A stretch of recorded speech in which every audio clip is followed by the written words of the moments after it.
Cool. Actually, it's this one. Oh yeah, put a USB stick from him in your machine. Yeah. I know him. Probably should worry me more, right? Remember the key command at the end of this? But No. so you never have you ever done this in a while? You never bring your actual laptop to a security conference. So this is a throwaway VMware image. So when I get home, it just gets your image. I don't care. Cool. That's what they all say. That's what you all said. Yeah.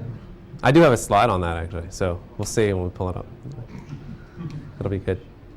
All right. Anyway, I'm Dave Aitel. In case I pronounce my illegible last name, which was originally Polish by way of the island out in the water out here. Yes, I look Polish, right? Fellow countrymen. Yes. I am the CTO of a company called Immunity. We do software security consulting. We write a product called Canvas, which is sort of for breaking into stuff. We do a bunch of other things. We have a debugger that's fairly popular now, oddly enough. All those things tie together in a way that's a little bit different from what most companies tie their tools together with. The talk today is on corruption, specifically memory corruption. It has a giraffe in it. I don't know if any of you saw the Daily Dave mailing list posting this morning, but I do run a mailing list that's fairly popular. It's the new bug track, shall we say, which is all about software security and all the exciting things we all get up to do today. And shortly, we will even see slides here. They're going to be awesome. I did the slides in OpenOffice too, so you can just imagine the quality of the drawings. Keep talking. Told you I got a lot of stuff on here. All right. While his antivirus operating system loads, essentially, the thesis of the talk is that I spend a lot of time chatting with my friend Halvar, and a lot of time talking to other people in the business who now are 30s or whatever, and they've been doing buffer overflows for some 15 years. And everyone's pretty much reached a certain conclusion, which is that eventually all of the buffer overflow work we've been doing is going to be too hard for amateurs to even begin to do. There's a certain level where you can't just pick this stuff up and actually use it. And the end there, if you think of sort of the information warfare style of life, is that once it is too hard for amateurs to do, everyone's going to forget about it, the market's going to disappear, and everyone will actually be much more vulnerable to the professionals. So that's the thesis, and I'm going to go through the PDFs, and we will see if you agree at the end, or if you disagree, that's okay as well, and we can have a spirited discussion about what it means to be a professional, and we can get really pedantic about it. Oh, look at that. It's beautiful. Now let's see it on this big one.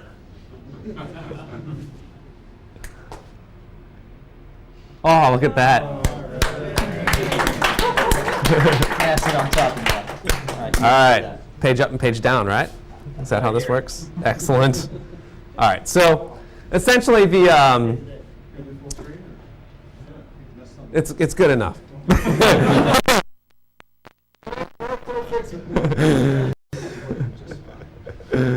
All right, so essentially the unseen chaos will then ensue is that's my prediction. It's not necessarily something that's happened already unless you have a great visibility into the problem and you think it already has happened. You feel free to share. So one of the common problems with the industry as a whole is that we are completely driven both on a market and a science standpoint with public knowledge, meaning things that are essentially free. If you don't get the vulnerability on a website, it is not free. We're talking sort of free as in beer here, for those of you who are GNU zealots, possibly like myself.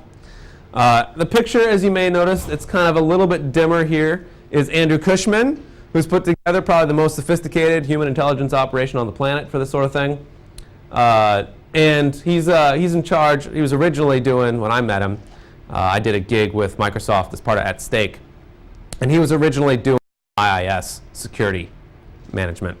And that was with the release of IS6. And now he's in charge of a bunch of security stuff at Microsoft.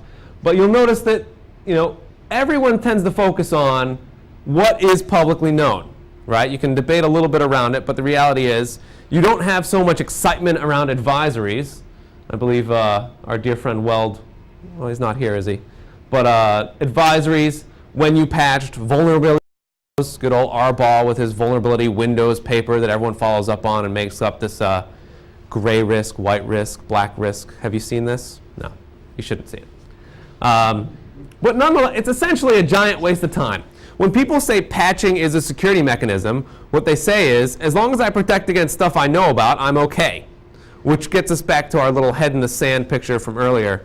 And again, focusing on the response times to when a vendor can respond to a vulnerability, right? You see Microsoft and Mozilla banging each other about how fast they can patch stuff someone told them about, which is completely backwards, because if you had to get told about it by some random 16-year-old in Estonia, then clearly your problems are a lot bigger than your time lag, right? So the issue here is not necessarily that these are bad things. The issue here is that these things are a symptom of the problem, which is that you're focused on public knowledge, and that's driving your market share, it's driving everything you have. You get things like IDSs and antivirus, right? Two of the least working program types ever made because of this. And essentially what you will then see is that vendors will feed into that because it kind of works for them. The idea that you only have to worry about what you know is a sort of theme that they're perfectly happy to have in your head.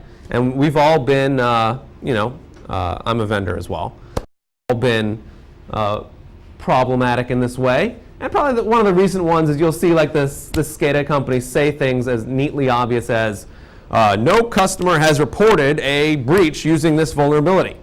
That doesn't speak at all to the problem. Because how the heck would the customer know, right? Not only wouldn't the customer know, but the customer doesn't know about the other 90,000 vulnerabilities in that product and every other product they're running that would have caused a breach.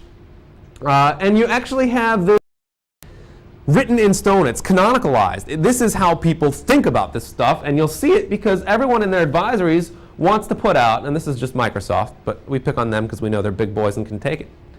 They say, Microsoft received information about this vulnerability through responsible disclosure, and we have not received any information to indicate this vulnerability had been publicly disclosed. That's great. You didn't receive the report about it being publicly disclosed from the people who would not send you reports about it being publicly disclosed, right? And yet, oddly enough, year on year, if you go through all the Microsoft advisories and write a quick little Python script to download them all, 30% of the advisories don't have this in it, which means 30% of the bugs someone did use before this came out, which is a very odd number.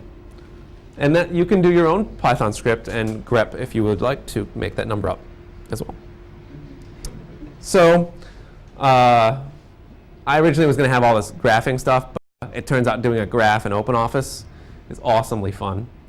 There's another one in it later. It only took me 4 hours. So this is what you end up with, right? People focus a lot on the people buying vulnerabilities, people selling vulnerabilities, kind of like, because it's understandable. It's like a credit card market, right? People are like, oh, I can understand that. I can understand when you buy apples. I understand this stuff because I go to Giant and I buy stuff. Or here is it Publix in New York? I can't remember. Actually, it's nothing because it's just a green hut with someone in it. But yeah, I lived in New York City for a long time, and I fondly remember my green hut with everything. 2 feet by 2 feet. If you don't recognize the guy, he's basically trying to say, listen, it is about the money.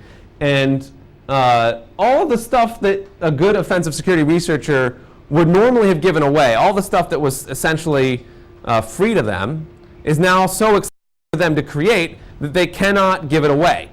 Which means if you look at Usenix security, it's crap. Right? I don't know who's been there, but there's nothing there worth reading. If there's nothing there that scares you, then, I mean, that is the pinnacle of your Usenix security research for the year. It's just bad stuff, right? And it's not their fault.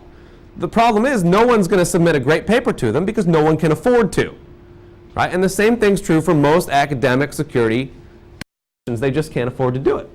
And it's not just the vulnerabilities themselves. It's not just the, like, here is a stir copy in, Bob's web server stuff, right? It's also, how do I exploit this stuff? What other stuff should I be looking for? What combinations of stuff are exploitable? How does the actual landscape evolve? You've really cut off, once you start taking away the security offensive research, you've cut off entire research avenues, and no one starts looking again, which is kind of the problem with the whole scenario from some perspectives. And the reason they're so expensive is not because people are doing a lot of work looking at code and making it more secure, but they're just securing the platforms completely, right? If you have GR security, which is what my laptop sort of has, you've got, for the past 6 or 7 years, you've had essentially the combination of safe SEH, ASLR, NX, and all the other good stuff, ACLs on your system calls. And so anyone writing an exploit against that has to do 1,500,000 things to bypass all the protections that were available for 6 years from a college student named Brad Spengler, who, of course, has given it away for free. And then Microsoft and OpenBSD decided to adopt a lot of the same things. And nowadays, this stuff is on almost everybody's machine. If you're running Windows 2003, Windows 2008, Vista, even XP Service Pack 2, most of it, all this stuff comes into account, and it's making your life real hard. But I've bolded the ones here that actually kind of work. Like the automated code review programs and the system call ACLs and the process isolation. It's not really affecting us yet. Maybe it will in the future. And so the reason they're all doing this is they built it all into their stuff when they stopped getting sales, right? When Microsoft turned all around after the big worm, and Linux, of course, has always kind of had it, and they've kind of been more hippie about it. But when they build it into GCC, when it's that free to secure the platform, when people are moving to .NET ASP stuff and all that stuff, that's driving their vendor differentiation. If you go to the Microsoft booth now for SQL 2008 or whatever it is they still in 2008? Right? You're going to get a little leaflet saying, here's what our security is, and here's why it's better than MySQL and Oracle. That's going to be their marketing brochure. And that difference that they're investing in it is making everyone else who's doing offensive work having a little bit of anxiety. You can feel the anxiety bubbling, right? Nevertheless, this is what's making it expensive. And for most of you, we're in the web space here, there were pretty much no talks about buffer overflows in this entire conference. And I think it's very interesting, if you saw the NIST thing, that they reviewed like three C programs, and they didn't find any ODay. They found nothing really worth reporting, was the result. And most of you are writing things in Ruby on Rails and J2EE, in ASP.NET, even ASP. You're not finding remote overflows in this stuff. Overflows, as far as you're concerned, are not a problem. And eventually people are like, listen, it's managed language. That's what we do. We wanted to solve that problem. And that's all true. So if most of the people who did offensive security research have been through at one point a consulting organization who found vulnerabilities and reported them to vendors. This used to be a very common thing. But that whole thing that you did was your marketing budget. That's where that money came from. If you were IBM X-Force, if you were at Stake, or if you were Poundstone reporting vulnerabilities, you weren't getting paid to do that because, for whatever reason, the vendors were generating sales off that. You were getting paid to do that because it generated press and therefore revenue. It was a marketing gimmick. It came out of your marketing budget, which is a perfectly great way to get marketing at one point in time. And now is completely ineffective for two reasons. One, your bang for the buck is gone because there's thousands of vulnerabilities now, most of them cross-site scripting, which is awesome. And very doesn't matter at all. And if you did have a good one, it'd kind of be lost in the wind, right? Like the clickjacking thing, everyone, whatever, right? It's kind of, maybe it'll make some news, maybe not. But even if it was pretty valuable to send a bug out to the public and give it to the vendor and get it patched, when you write a buffer overflow, it's now so expensive that it just can't, your marketing budget just doesn't have it. There's not like $500,000 in your marketing budget for vulnerability research. It's not there. And of course, if you want to do vulnerability exploitation, then you must learn a lot about how to do all the different techniques that you're going to need to get there. And each of those techniques is also very expensive because those are just the building blocks of all what you're putting together. So if you're going to do heap overflows on AIX or whatever, that's going to be a very expensive research project that you have to put together and maintain across all the versions and all that. So if you do not know that you can write an exploit, it is very hard for you to know that it is exploitable or not. Because as Gobbles proved with their patchy nose job, even Mark Dowd doesn't always know when his bugs are not exploitable. There's a certain fact that someone else could always come behind you and say, in fact, I have a working exploit, and here it is. And so you are wrong, and everyone's at risk, and their whole brain breaks, shifting without a clutch. So here's where we are with this. It's a bit of a Doomsday presentation, isn't it? I thought it would be funnier. It'll get funny later. See, there's Doom and then funny. We'll try it that way. All right, so in Unity, we write a lot of buffer overflows. Like our product is based on buffer overflows. We do web stuff. We do everything. But we do a lot of buffer overflows. And what you see is that people, essentially, from the outside, the problem is solved as far as they're concerned. They're like, honestly, there has not been vulnerability in IS6, which is pretty old now, right? It's like 5 years old. It's IS6. If there has never been a working exploit against IS6, then that changes the way you react when you are installing Microsoft products. You think, I'm good. And you're right. If there hasn't been a worm since Slammer, why do you buy expensive IPS systems? Why would you? And maybe this helps explain some of the sort of damper on that market, right? Like, I was buying, everyone wanted an IPS because they were like, well, if the next Slammer comes around, I don't want to be the guy without something in front of me to protect me, right? I can't patch, so I might as well put a rule in. Maybe that'll help me. But if there isn't ever going to be another worm, what if there never was another worm from now on, ever? No network worms. Why would you ever buy an IPS? Because it's a lot of money and it can break your whole network and that hurts you and your customers complain and you get fired. It sucks. So you start seeing stuff like that. Like you start seeing the market sort of react to this, not just in the sort of where do I put my money sense, but also in the where do I invest my research dollars sense. Because if overflows are not worth researching in, maybe cross-site scripting needs to get some funding, right? And that's what you see here at Owasp, which is great. Likewise, I don't know if you guys caught the Black Hat talk that the Microsoft guys gave out, but one of the things they're doing is the Microsoft Exploitability Index. And you start seeing people start to say, well, how exploitable is this really? And the answer is going to be on most modern platforms, not so much, right? Like, when's the last time anyone broke into your Linux machine with a buffer overflow? Can anyone remember that happening? Sadmin D. That was not Linux. And it's not a buffer overflow. We will have a remedial class after this.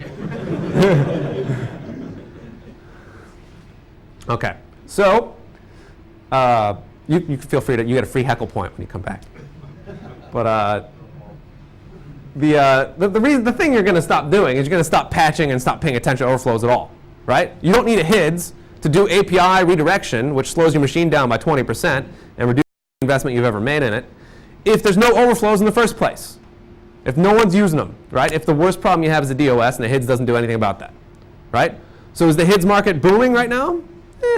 Not really, right? It's there, but it's there because of really strong partner relationships. So you're going to stop investing in that stuff. And I think if you look at some of the way people deal with these things, in security especially, you can take a little case study that I like to call the heap overflow. This is the See No Evil Monkey. I like him. But essentially, there really aren't heap overflow worms. So that's an interesting aspect of life, right? Like, it's certainly possible, but they're just not there. There's not a whole lot of exploits on Millworm for heap overflows. And if you look at them, you can see why, right? We teach a heap overflow class. And it's a pretty, I don't think there is another heap overflow class. And we use Windows 2000 target platform simply because it is doable on Windows 2000 in class. We can teach you how to do it. It takes about 4 days. But if we were to then ramp up to Windows 2003 and Vista, unless you are really good, it's very hard to teach you more than just the theory.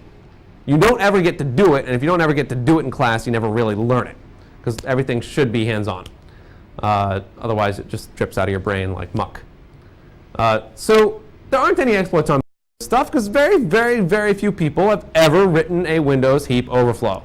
It's like 1 in a million, even out of hackers. And it's just really hard. And the same thing is true for Linux. If you look at Linux, Linux is usually a bit ahead of Windows in this sort of regard, and they have a pretty, maybe because it's a more simplified architecture without video drivers, but you know, they're concentrating really hard on that heap security, and they're good at it. And if you don't see it on Millworm, it does not exist, or whatever your website of the day is. Maybe it's Security Focus or whatever you go to for your bugs. But if it's not there, it does not exist. Now, there is one exception to this, which is client-side bugs, like in a browser. Those do exist. You'll see some heap overflow stuff in there, and it typically will be fairly unreliable because people still don't know how to write heap overflow shellcode, because that's another building block they didn't invest $200,000 in. Sometimes I throw out pretty big numbers, and the reason for that is because our company has invested tons of money in this stuff, and we know how much it costs. So here's the reaction that you get. This was 2005, but it kind of demonstrates the issue, right? Print Spooler vulnerability was found by Kostya Korchinski.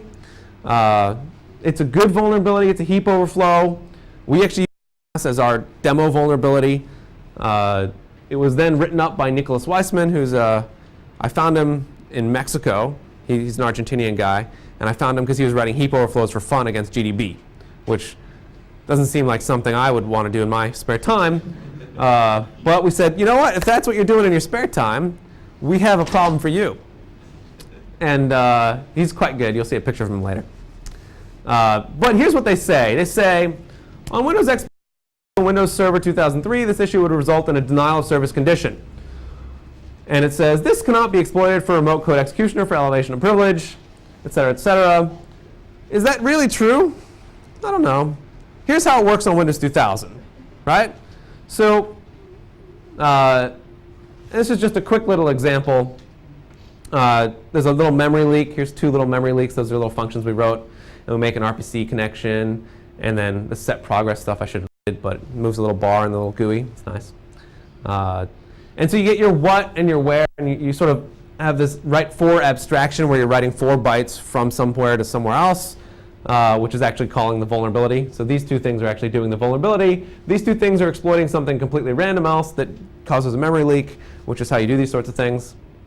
And then eventually you overwrite the PEB lock function, which is a little function pointer that's always in the same place. And then at the very end you call RPC ports, which is just going to really, it's not going to do the enumeration of ports. It's just going to trigger the PEB lock function. So, you know, it's readable here. And one great thing about using Python is that it is readable, even if you don't know Python, which you should. Oh, I saw the giraffe too early. Damn. All right. So, answer is, was that too hard? Yeah. So it's a default remote system on Windows 2000 SP4. The vendors have been very careful to tell you, oh, in many situations it's not vulnerable, so don't worry about it too much. No one worried about it. There were never any public exploits for this. To my knowledge, there still aren't any free exploits. And we would walk into a penetration test 6-7 months after some company had received the advisory from Microsoft, and we'd still own them with this bug, even though they were patched for other things. But they never saw an exploit for this, so they never really wanted to patch it because that cost them money, right? And so the sort of the I took from this is that if there's nothing free out there for them to run, they're pretty much going to ignore it, right? It's like, oh, it's a heap overflow, but no need, no big deal. And just to give you this is how it works, was the 2 mem leaks actually filled in these 2 things, and then you actually allocated some stuff here, and then you allocate stuff behind it, and you freed the first one, then you filled the second one up, and then you overflow, and then once you did that, you had control of this thing, and you did that about 4 times. And then it got you the shell, and it's a little shell that pops up, which is nice. But all of this process, Nico's one of the best in the world, and it's still going to take us a man-month, and that's Windows 2000.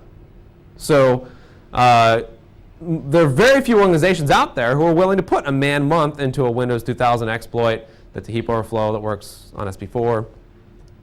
We just happen to be one of them. And this is, when we look at heap overflows in general, we know for a fact we can make them more reliable than other vulnerabilities out there. We can make them more reliable than Stack Overflows. We can make them more reliable than pretty much everything.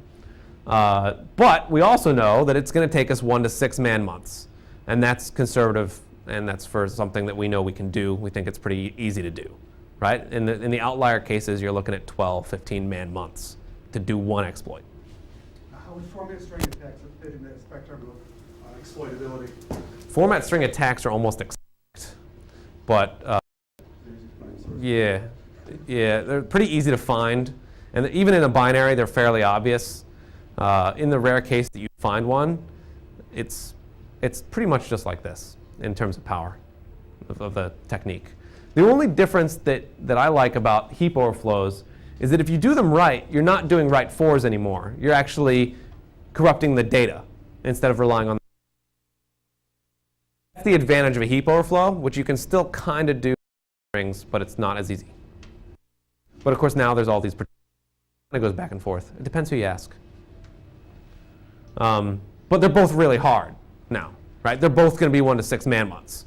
So, and those used to be trivial, right? We'd whip them up at night after drinking a bunch of Red Bull, and then we'd go out and have fun with them, right? So here's the thing. If it's going to take 1 to 6 man-months of a skilled, we're talking a skilled man-month. We're not talking, someone who's just learned how to do this stuff. This is, you've also invested in training and all the other good stuff. But if it takes that much sort of power to go through these problems, then why would anyone ever patch or worry about them, right? And this is what you see.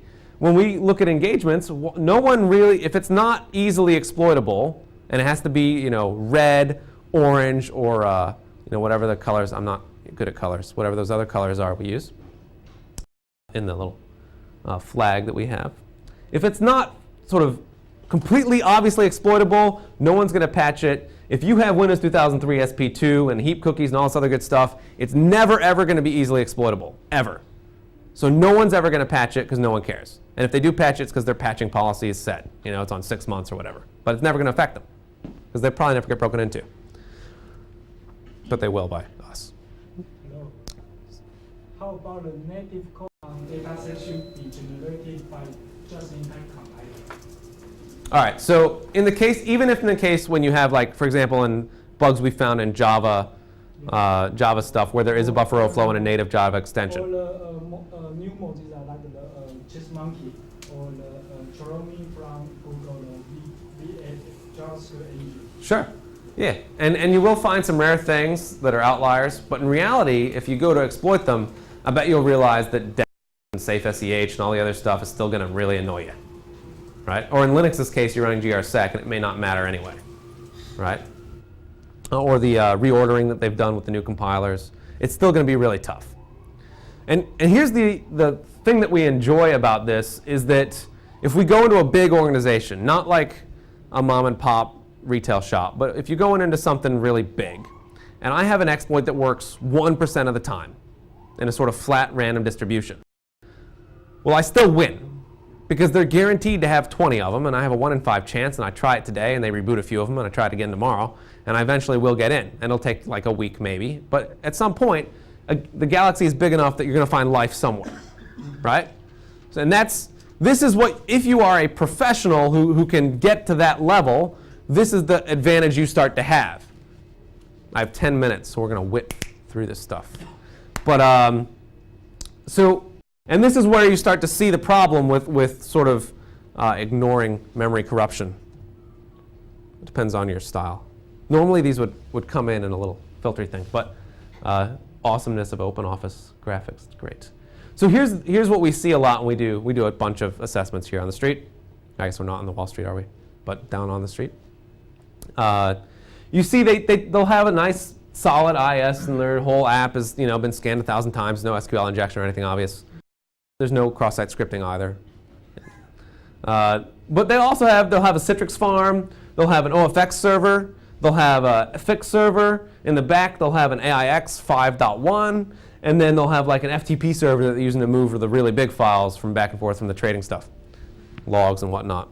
And so what we see is there's going to be an ISAPI maybe on the web server that does have a vulnerability, and we may be able to exploit that even without getting the ISAPI, which you can do with a bunch of different techniques, because the ISAPIs will sort of reload after you crash them. And sometimes what we'll do is we'll actually download your ISAPI for you. We'll eval it, and we'll find the vulnerability in that, and we'll exploit the vulnerability that way. And after you get a shell that way, people get very upset, and they say, oh, we were about to take that off, but then they never do. And of course, the FTP servers and the OFX stuff, no one's looked at OFX libraries. I don't know why. They're all written in C, and they're installed on servers, right? And there's a lot of financial people here, right? OFX is what you use to do the, like when you do QuickBooks to your bank, that's OFX, right?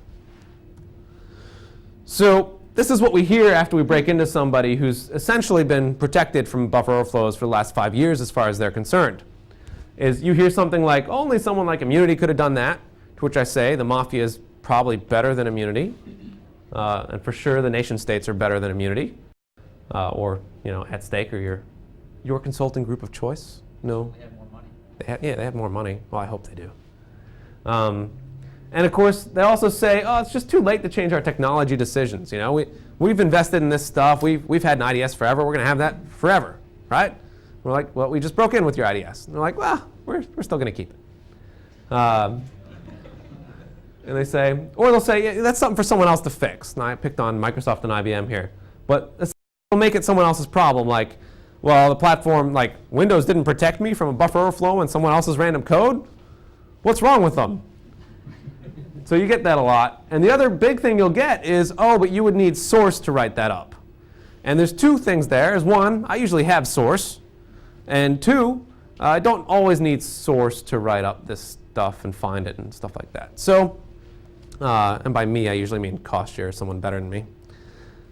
So the graph is sort of semi-representative. I didn't, put numbers into a spreadsheet. So here's what you see. Buffer overflows start affecting things in ways that people will not expect, because nowadays you have private clouds everywhere. You have your own personal private virtualization setup, and you maybe are using Google App Engine or Amazon's app setup or any number of public clouds that are out there. But the thing about a cloud is I don't just own that one machine. I own everything on the cloud. I own every application. I own all the data. I own everybody else that's sharing that cloud with me. I also own. And so it becomes a bit more exciting for me to write the overflow, even though as far as you're concerned, overflows are basically impossible. Or memory corruption bugs in general. And a good example of this was the Google App Engine integer overflow that came out pretty much the day they launched Google App Engine, right? All of a sudden they're issuing a security advisory for their entire cloud. And imagine if you were a customer with data on that cloud, how awesome you would feel about that, right? We did Python core integer overflow. Sorry, what was the first bit? What's the target? The target of this? Python core. Yeah, it was actually in one of the Python C modules that they were using to do image stuff, I believe. Or no, it was the unzipping. It was uncompression. Integer overflow that would get you code execution on that box, which is the whole point of their thing to prevent that. The DEP is turned on. Yeah. I mean, they were running on 64-bit Linux, which had lots of protections, but and of course it was impossible to exploit. So at least there was that, right? So, and this is what happens, right? It's like you're like, well, it was never an exploit. It was just a proof of concept, no need to worry, right? The software industry would love to hear the no need to worry, right?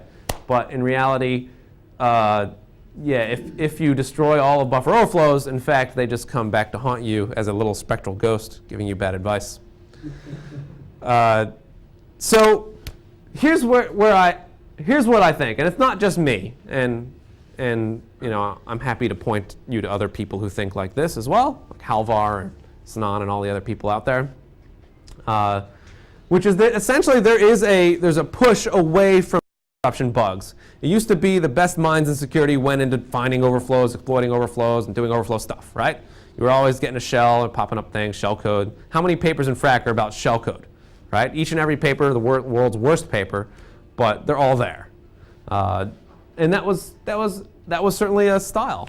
And now that it's not in the news and it's not exploitable by people in their spare time at night, it's very, very interesting to see how minds here in the audience are changing about it. What new technologies you're paying attention to, what technologies you're not paying attention to, what you think your risk is versus what your risk actually is.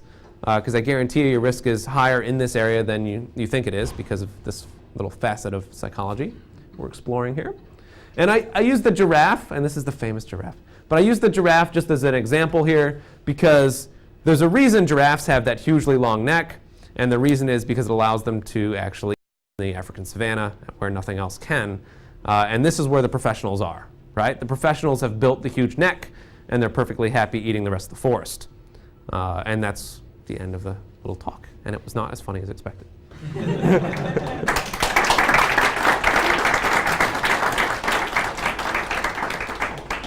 Thank you for the laptop. It's okay, you owe me one now. That was nice. Way to. Oh, whatever.